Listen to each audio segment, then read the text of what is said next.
Chelsea Football Club had a public pursuit of Maignan that failed. However, 3 other clubs have had similar experience with AC Milan, and we're going to debunk the myth that Chelsea should have overpaid to get Maignan, but there is hope. He could be the first choice goalkeeper that Chelsea go and acquire, because Robert Sanchez has made it clear as well he doesn't want to be second choice. Furthermore, Quenda decided to show up at the Euro 21. At the Euro under 21s, Quenda decided in 45 minutes he has to score 2 goals, 1 assist. Rather than praise Quenda, what Chelsea fans turn into is Noni and Neto aren't good enough, get rid of both of them. Yep. Chelsea fans. Furthermore, we've got update from the non-footballing side. We've got sponsorship update and the Jordan deal. A lot of you want the Jordan gear. I want the Jordan gear. The Jordan team does not want the Jordan gear. We're going to talk about it. We're going to break it down. What's going on? What the sources are saying. I've said this before. I'm going to reiterate it again. You like this channel? You like watching the Kavkas View? Yo, hit that like button, because it's the best way you can support. You tell YouTube, listen, we like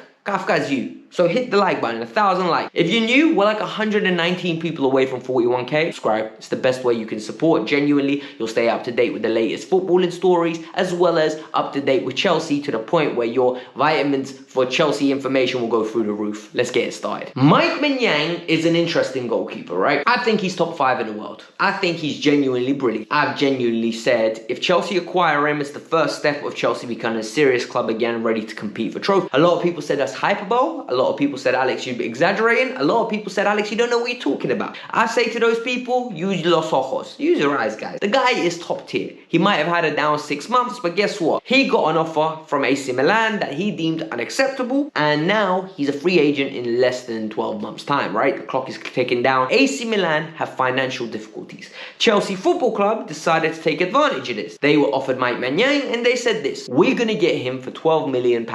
AC Milan want 25. I said, listen, if Mikel Manyang had 4 years left on his deal, would you have paid the 25? If you rate the goalkeeper. The common answer there is, yes, you're getting a top 5 goalkeeper, pay the money. However, clubs these days want to exploit each other, want to make trouble, want to save money on every single penny because they want the upper hand. And I kind of lost my head. When we didn't acquire him, and apparently we put an £18 million bid in that was rejected, I kind of got annoyed. And I said, you know what? This club can't do business. And I'm a big man. When I'm wrong, I come here and put my hands up. Well, since that day, what happened is Atletico Madrid wanted a deal with Theo Hernandez. Theo Hernandez, Atletico Madrid valued at £16 million. AC Milan want Theo Hernandez for at least 25 to 30 million pounds. The deal broke down at the last minute. Musa, the American international. It looks like Napoli wanted him. Napoli thought they had an agreement, got to the table, AC Milan moved the goalposts again. And now, 24 million euros is rejected for Musa. They want close to 30 million. What's the moral of the story? Firstly, AC Milan are moving mad. They're absolutely taking liberty. They're agreeing certain terms. They're giving an indication that they're agreeing, and then last minute they're moving the terms. But the second one is, all these clubs are lowballing AC Milan. They know they're desperate for money. They know they're desperate to get players off the books. So what they're doing is, they're actively saying, listen, I'm going to give you 50 cents on the dollar. I'm going to make sure that you're going to be so desperate you're going to take this deal. According to Alex Goldberg, who in my opinion has become very reputable around Chelsea news, we know his contacts, we know he's got close ties and sources to clubs all around, whether it's players, whether it's agents, we don't know who they are. But what he says tends to come to fruition 90% of the time. In transfer world, that is a very, very reputable. He never ever actually goes on the canvas and says, this is going to happen. He says, I've heard this is going to happen. If it happens, it is what it is.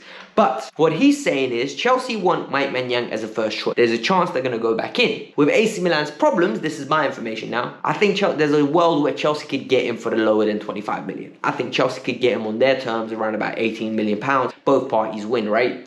Milan need every penny. However, the interesting thing here is, Robert Sanchez apparently has made it very clear. Unless I'm numero uno, number one, yeah, el jefe of the goalkeeper position, Donny's not staying around. He wants to leave. And to that I say, thank you. Absolutely thank you. Chelsea, go and get me a goalkeeper. Get me a goalkeeper that comes in, is the number one. And Bob, Robert, Baldy, if you want to move on, brother, happy days. Thank you for what you've done in the last 13 games. However, 13 games will never, and I mean never, cloud my judgment to the point where I'm going to give you another chance. A lot of people have decided that Robert Sanchez was good in the last 13 games. So you know what? Why don't we give him another chance next year? Not a chance. No way on this earth am I risking Robert Sanchez. I believe we made top 4 in spite of him rather than because of him. Another thing with AC Milan, Chelsea have got a friendly set to be announced in Dublin. So all the Irish Chelsea fans are going to go out and see AC Milan versus Chelsea on the 11th of August. Keep an eye out for that. For me, that's a week before the season starts. It's the same way we played with Inter Milan. I think that's a good test. It'll get us up or raring to go for the season, and it's a good competitive game right before the season's about to start. In a world where Chelsea Football Club actively pursue numerous amounts of wonder kids, Geovany Quenda is somebody that Chelsea went in there when the lights were dark and said, you know what, here's a bid, he's ours now. Sporting Lisbon accepted it, he's our player now. It was at night time when the move got announced. Everyone was asleep. We woke up for Chelsea announcing Quenda. Brilliant. What has happened since is Geovany Quenda has been playing for Sporting Lisbon, but he's been playing on the left wing. And what originates when Chelsea sign a young player, people think they're experts. People start talking about the player as if they've been watching him for years. Me, I've been watching Quenda for years, and I've said it before. He's not a left winger. There's this myth now because he's playing for Sporting on the left wing. He's a left winger. He's not. He's a right winger. He was a generation of wonder kid coming through on that right wing. Ruben Amorim put him right wing back because his right wing back was basically a right winger in Liga NOS. And what ended up happening was Chelsea saw that. Quenda doesn't want to play right wing back. He wants to play right inside forward or right wing, natural winger.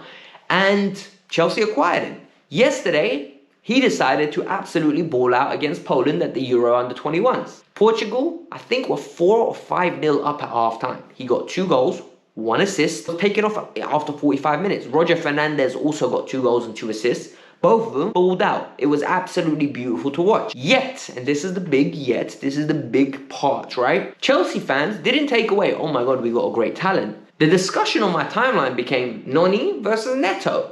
And you know what? I can't lie to you. I saw this little picture that went around and it was really eye-opening for me because I really like our defense. I really like our midfield.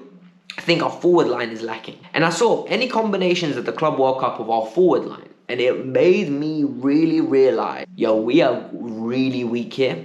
Because it was Delapa Jackson in the 9. On the right-hand side, we could go Noni, Neto, or George. On the left-hand side, we could go Noni, Neto, or George. That's weak.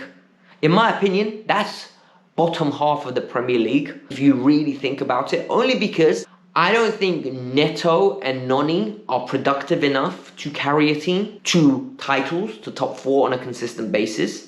I think Jackson and Delap are unproven commodities. Both of them have got 12 goals. I want it to be in the 18, 19, 20s. So we need to add somebody. And a lot of people say, we're going to sell one, right? Noni or Neto, which one? I think it's very straightforward. It will be Noni. And the reason it'll be Noni is because teams are looking at Noni and they're saying the price is better value for money for what Chelsea will sell, and his metrics are indicating that he's about to blow. He's about to be good. He's about to be massively productive.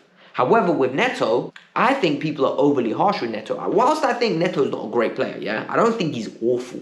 I think Neto's average. I think Neto's been underwhelming to us because we expected Neto to be better and translate from Wolves to us in a quicker manner, but he didn't. So what ended up happening was we're exuding all our frustrations on him because we had unrealistic expectations. And I'm going to be better with that. Look, I really like Neto at Wolves. I still hope that Neto could have an explosion year next year the way Cucurella did. You know, it took Cucurella a year to translate for his poor form from, translate his great form to Chelsea, and then he had a poor reign of form, and then he's absolutely brilliant now. Maybe we can see something similar with Neto. I don't believe in giving players 1 year at a club. I think you give him 18 months, and within this next second season of 6 months, you know where you stand. With Noni Madueke, I think he's a good player, but if a bid of 55, 60 million comes in, I personally would accept it because you got Estevao, you got Quenda coming in, and that's when you'll translate away from Neto potentially. So that's my opinion. In the comments below, if you had to sell one this summer, Neto or Noni,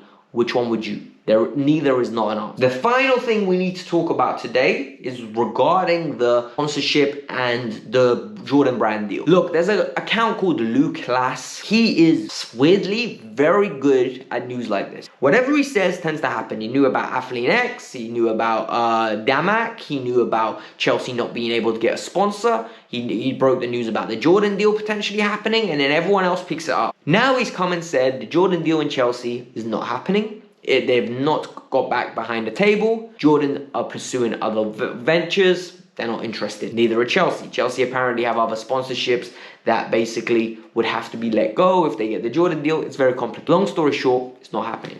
This front of shirt sponsor, it's a different situation. After the Club World Cup, Chelsea will announce their front of shirt sponsor. That's a mouthful. They're going to announce it, and what Chelsea are demanding is for in the region of £55 million.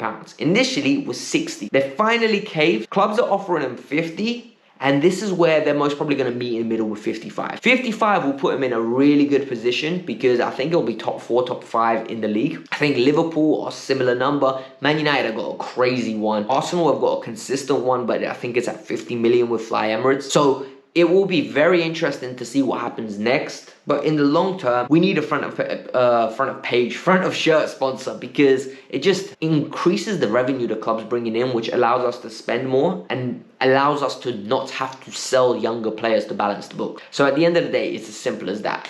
Listen, hit the like button, subscribe to the channel, let me know your thoughts. There's plenty of videos for you guys on the Kavkas View to watch. In the pinned comment as well is my TikTok. That's where I talk about everything as well as Chelsea and other clubs in short form content. The kids like that kind of stuff apparently. That's what the kids said. You have to get a TikTok. Guess what? I got a TikTok. Check it out. Let me know your page. Hit the like button, subscribe.